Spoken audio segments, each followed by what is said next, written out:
10 মিলে করি কাজ, হারি যেতে না হিলাস। ঠিক আছে, 10 জনে যদি কাজ করি তাহলে যে কোনো কঠিন কাজে কিন্তু সহজ হয়ে যায়। তো আমাদের সামাজিক অনুষ্ঠান, ধর্মীয় উৎসব অর্থাৎ হিন্দু ভাইদের যে দুর্গা পূজা উপলক্ষে এই যে একটা ব্রিজ দেখতেছেন, এই ব্রিজটাতে যাতায়াত করা মানুষের খুবই কষ্টকর। সেজন্য কিন্তু গ্রামবাসী সবাই মিলে এই ব্রিজের কাজ করতেছে। তো দেখতেই পারতেছেন অনেক মানুষ কিন্তু এখানে কাজ করতেছে।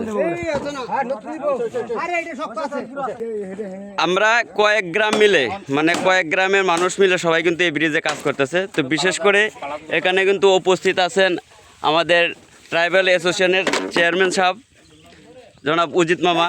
তো অবশ্যই এই ব্রিজ সম্পর্কে আমাদের এই উজিত মামা কিছু কথা বলবেন আপনাদের মাঝে। সবাই একটু ধৈর্য সহকারে আমার এই ভিডিওটা দেখবেন।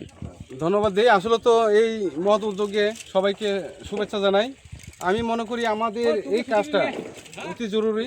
আর বিশেষ করে যেহেতু আমাদের সামনে দুর্গাপূজা, এই দুর্গাপূজা উপলক্ষে এই রাস্তা দিয়ে কিন্তু আমাদের শত শত এই এলাকার লোকজন গাড়ি দিয়ে যাতায়াত করবে। সেই সুবাদে কিন্তু আমাদের এই রাস্তার কাজ করানোর জন্য সুবিধা। তাই আমি মনে করি স্বেচ্ছাসেবকভাবে যারা এখানে কাজ করছে সবাইকে অসংখ্য ধন্যবাদ। আর আমি মনে করি এই আমাদের কাজের জন্য আমরা উপজেলা প্রশাসনের মাধ্যমে যতটুকু পারি এই অর্থায়নের সহযোগিতা করার জন্য আমরা যথেষ্ট চেষ্টা করব। আমি এই বিষয়ে আমি ঊর্ধ্বতন কর্মকর্তা আছে আমাদের উপজেলা মহোদয়, ইউনো মহোদয়ের কাছে আমি আবেদন করতে চাই, যেটা আমাদের এই দুর্গাপূজা যাতায়াতের জন্য যে রাস্তা সংস্কার হচ্ছে এটার জন্য একটা সুপরিকল্পিতভাবে একটা বরাদ্দ দিয়ে দেন, যাতে আমরা এই রাস্তা দিয়ে দুর্গাপূজায় স্বচ্ছন্দে যাতায়াত করতে পারি। ধন্যবাদ।